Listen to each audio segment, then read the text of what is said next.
最近看到很多朋友们在长城边上面打卡，打卡的词是六盘山。天高云淡，望断南飞雁。不到长城非好汉，屈指行程2万。六盘山上高峰，红旗漫卷西风。今日长鹰在手，何时复驻苍龙？所以想起梦中的那片海，大家就会想起这首词，想起这首词就会想起故事中的一群有着满怀着青葱理想。我一直不是想给大家出一期有关肖春生的视频吗？对于肖春生这个人物，我对他的情感很复杂，他身上投射着很多理想化的自我，尤其是在我很灰暗的一段岁月里面，我无数次的常刷这部剧，我对这部剧里面有很多难以忘怀的情节。比方说有一个片段，就是钱阿毛对肖春生说，月亮没有错，错的是妄想把月亮拉下来的人。以及肖春生为了自己的兄弟挨拐叉，然后被自己的兄弟冒领军功，又被自己的另一个兄弟亲手断送了自己的从政路。他经历了一系列的一些挫折和磨难之后，他依旧成为了商界的一个传奇人物。我看过他波澜壮阔的一生之后，我就会想，他这样的一个人物经历了这么多的磨难和挫折，他那颗心怎么一直像金子般宝贵呢？但凡这样的任何一件事情放到一个平凡的普通人身上，他哪怕不变坏，他都会变得有一些一蹶不振，或者被摁下去再也起不来了。但是肖春生这个人物，他就是有一股野草般的那种生命力，就像一个种子，然后立根源在破岩中，千磨万击，海间尽，任尔东西南北风的这样的一个劲头在，感觉把它扔到一个悬崖边上面，只要让他抓住机会，他就可以在那个悬崖里面钻出一个孔子，在里面扎根冒出头来。无论是风吹雨淋狂风骤雨，他倔强的冒出一颗嫩苗，说你无论怎么样，你哪怕是多大的风雨，多大的暴雨，我都誓不低头，我死不低头，我永远向阳而生，就有一种澎湃的向上的无穷的生命力。所以在我当时我自我能量很低的一个时期中，我看这样的一部剧，能够带给我很多一些高的能量，很多一些澎湃的一些情感，以及一些给我迷茫的一个人生中，好像一个斧头劈进了一道光，让我看到原来还有另一种可能。你走着走着，你凭借自己的能力你站起来了，说不定会柳暗花明。所以那段时期，哪怕我经历过很多让我来说很痛苦的，我看不到头的，我不知道该怎么办，但是我当时内心有一个信念，就是再撑撑，再看看，再熬一熬，再挨一挨，说不定就柳暗花明了呢。当我撑过那段时间之后，我脑海中又冒出了一个词，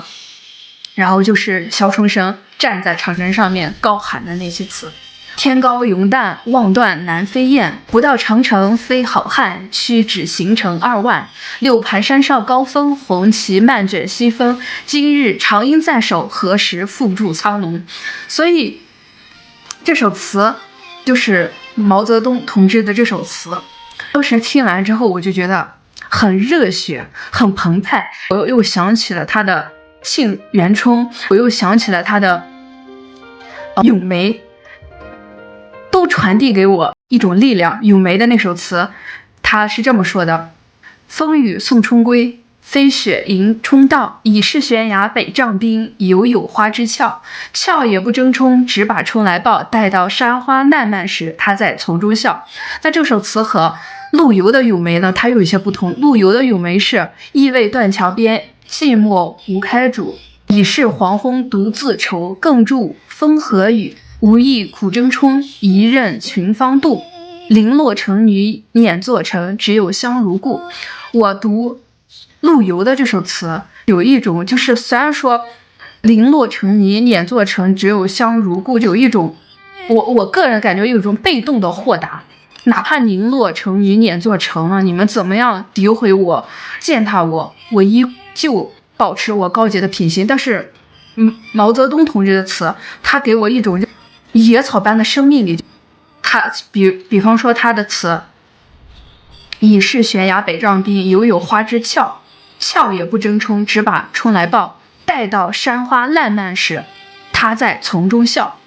有一种怎么说呢？我看这首词，我就觉得他给我的那种感觉，就一个人无论被命运、被环境、被际遇推到什么样的一个角落里面，他凭借自身的一颗坚定的心、崇敬的心，他的能力、他的品行，他在哪他都可以扎根。就哪怕很多人都等着看他在这样的境遇里面可能会被毁灭，但是他始终有着澎湃的生命力。等到太阳再来的时候，他依旧会在这万紫千红中有自己独立的一个光彩。所有人都看着他在那儿笑，泪何他不得。就我个人的一个理解，还有毛泽东的很多诗，就我小的时候我很喜欢读毛泽东的诗，我读了大量的诗，从小我就会觉得他的诗很带给人力量感。就是我从毛泽东同志的诗中获得力量感，慢慢长大之后，我喜欢的人也跟这样的词中的一些野草般、杂草般具有顽强生命力的形象的人物也会让我喜欢。就比方说像肖战，他在经历过一些挫折和磨难之后，我觉得他就像那个他在丛中笑中的那朵梅花，他就像那个立根原在破岩中的那个竹子，他就像今日长音在手，何时付诸苍穹里面的那个意气风发的恰同学少年。我慢慢的就是我越来越读一些故事书，越来越读一些诗词，越来越去看一些影视剧，我慢慢的发现，其实我从小到大一以贯之的，我喜欢的一直是那样的一个顽强的、蓬勃的、具有向上力的这样的一个生命，这样的一个个体。我在生活中我发现的这样的人，哪怕他是一个偶像，哪怕他离我的生活很远，但是我从心底里面我是很想跟这样的人成为朋友的，所以我无比的狂热的迷恋着这样的人物，这样诗词中形容的人。所以一旦这样的一个我懂了我的情感的流动呢，就是我以往我看的是词，你懂吗？就是比方说像毛泽东同志词里面说到的，说咏蛙独具池塘如虎踞，绿荫树下养精神。冲来我不先开口，哪个虫儿敢作声？我看他的词，我都会觉得有一股怎么说，就是我有一股杂草般的精神，哪怕他个人很渺小，但是你能感觉到他有蓬勃的生命力，他有无尽的力量，他有一股傲气在，他可以傲视群雄的那股感觉。他对于自我，他对于自我有一股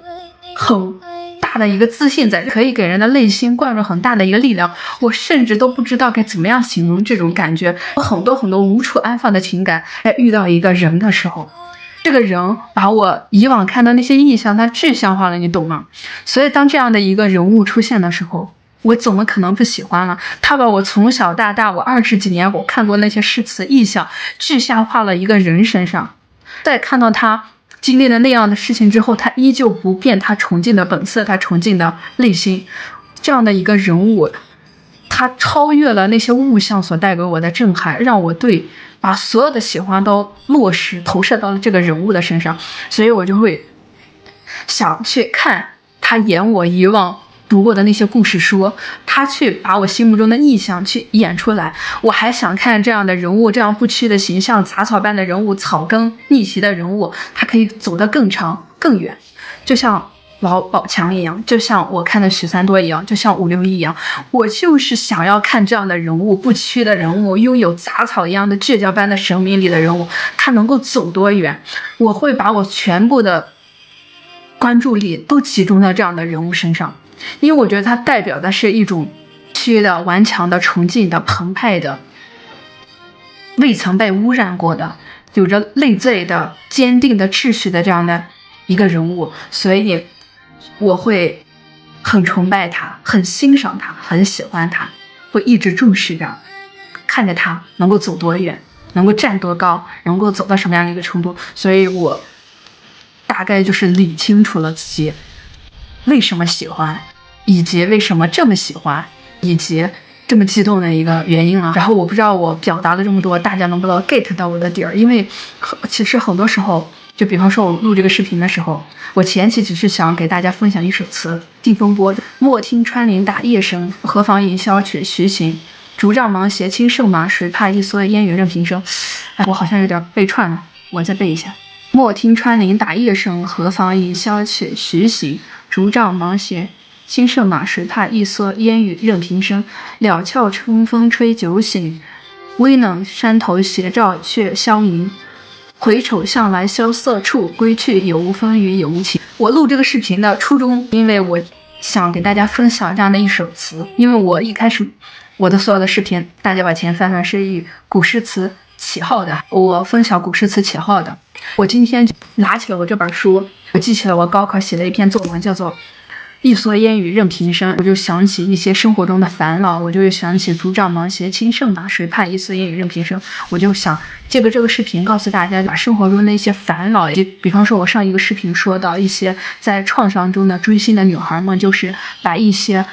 生命中带给我们沉重的枷锁藤壶卸下，轻松上阵，不要回头，你会更轻松一点。其实我重点是想出这样的一个视频的，但又因为我脑子天马行空，想到哪说到哪，我又想到了笑春生，我又想到了笑春生的话，我又想到那首词六盘山的那首词，何时复入苍梧，然后我又扯到了毛泽东同志的词，然后又扯到了我喜欢的偶像，又想到了我过往的一些意象。我在说的过程中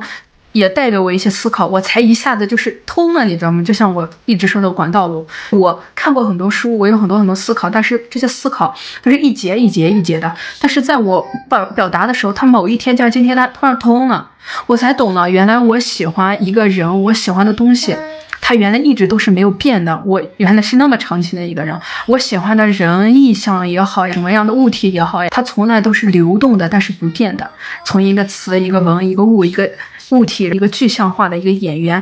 原来都是我从小到大我一直追寻着的，我渴望着，我想要成为的这样的人，所以我才会喜欢。我慢慢的才知道，我的喜欢，我对一个人的好感，从来不是无缘无故的，都是内在巨大的投射，内在巨大的渴望，巨大的欣赏所构设成的一个复杂的感情。所以我的喜欢会足够的坚定，不会那么轻易的消失，因为它是对我而言，它是我生命我底色的一部分，我一旦喜欢了，它是有一定重量的，所以我才明白了我为什么会对一个人喜欢到就那么深刻，我慢慢才懂了，其实原来是这样的一个原因，我自己也挺惊喜的。那这期视频就到此结束了，我们下期再见，拜拜。